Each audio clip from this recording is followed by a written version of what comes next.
I'm Jessie Robertson from the University of Alaska Fairbanks, and this is Alaska Voices, a place for communities to connect through conversation in order to build a better tomorrow for Alaskans and the world. Originally, I grew up in Gakona, Alaska, Tyonek, Egypt, Idaho, Rampart, St. Lawrence Island, St. Paul. and I'm here with my student, my science buddy, my teacher, my homie. I'm his daughter. My name is Krista Heeringa. I am 32 years old, and I am recording a story with my friend. My name is Arlo Davis. I am 36 years old, and I am recording a story with my professional associate. We're buddies. We're buddies. Could you tell me a little bit about where you grew up, who your family is? I mostly grew up in Nome with my dad, and then would go out to Selawik once or twice a year to go visit my mom. Toured the lower 48 for a little bit in a Volkswagen van that was named Van Gogh. And we were in Moscow in 91 when the coup happened. And it was all fun and games to me as I was a kid because I was just completely in the hands of my dad.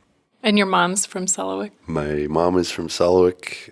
Her mother, my grandmother, was an illegitimate child back when that was really not cool.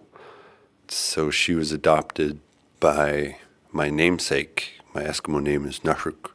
All arrows point to her dad being a Jewish guy that went up to that region and started a couple of stores. And so I've got Jewish ancestry on my mom's side. And then her dad, my grandpa, has some roots to the interior in the Athabascan country, but I don't know a whole lot about that. And then my dad is from Montana.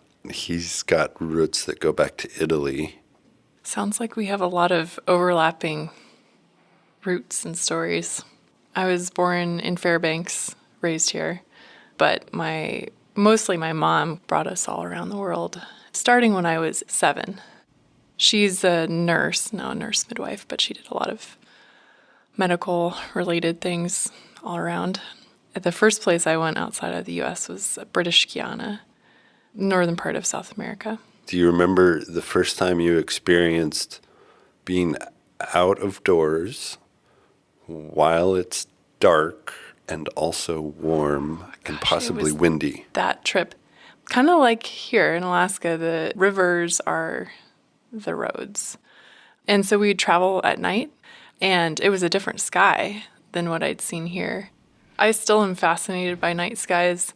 When I was in high school, my parents lived in Australia for like 3 months, and we went up to this place in the north outside of town called Port Hedland, and there was no trees, no topography. It was just really, really flat where we were. So you could see the stars from horizon to horizon, and you could see the Big Dipper upside down on the bottom of the horizon. Weird. It was so weird.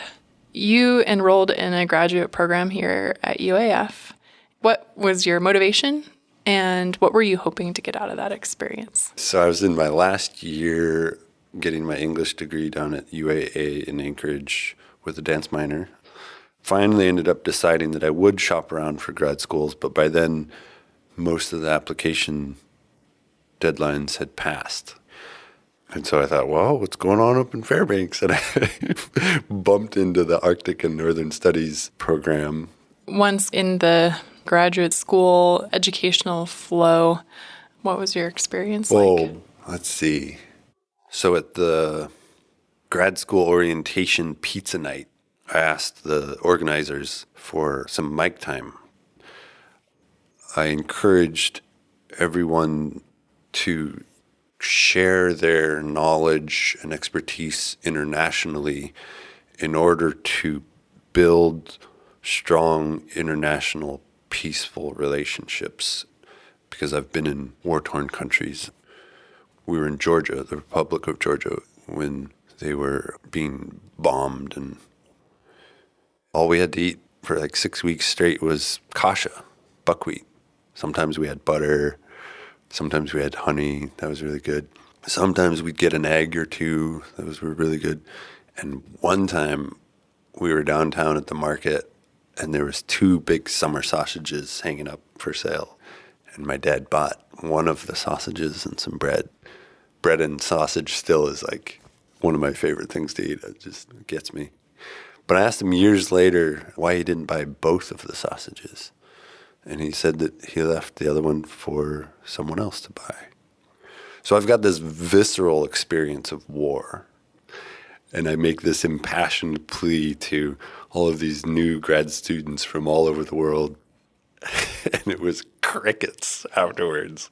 My next big eye-opener was in one of my fall classes. The book that I was kind of assigned was on a famous living Alaska Native person.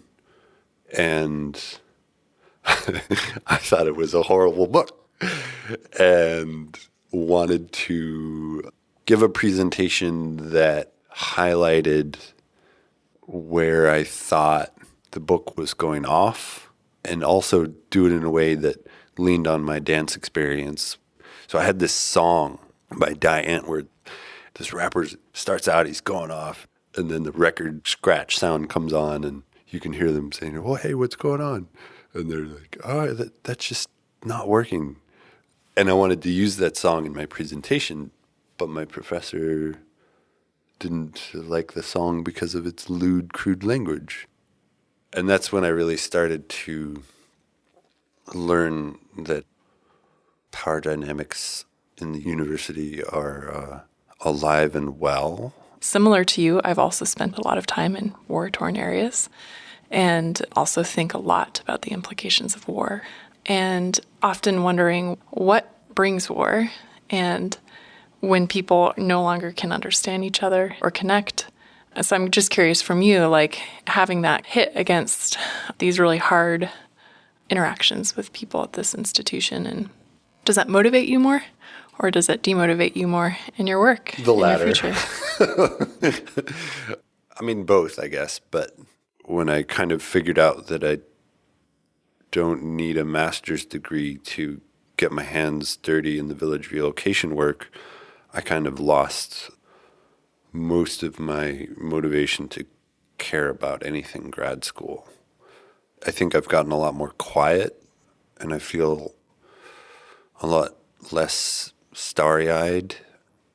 I guess I'm looking for where I can be productive. Looking for the crowd or the circle or the platform or something, if that makes sense. Yep, it does. But you are finding your niches. So it seems like from an outsider view, like you're honing into that. Yeah, I like to think so. Just want to thank you for taking part of your day to sit and share part of your story with me. And I think we just became better friends, Krista.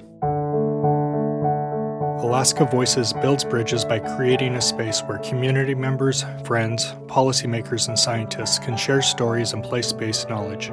This project was developed in partnership with StoryCorps and was funded by the Alaska Climate Adaptation Science Center. Additional funding was provided by the University of Alaska Fairbanks Chancellor through a generous gift from the Bentley Family Trust. If you are interested in more conversations or information, please visit our website at alaskavoices.org.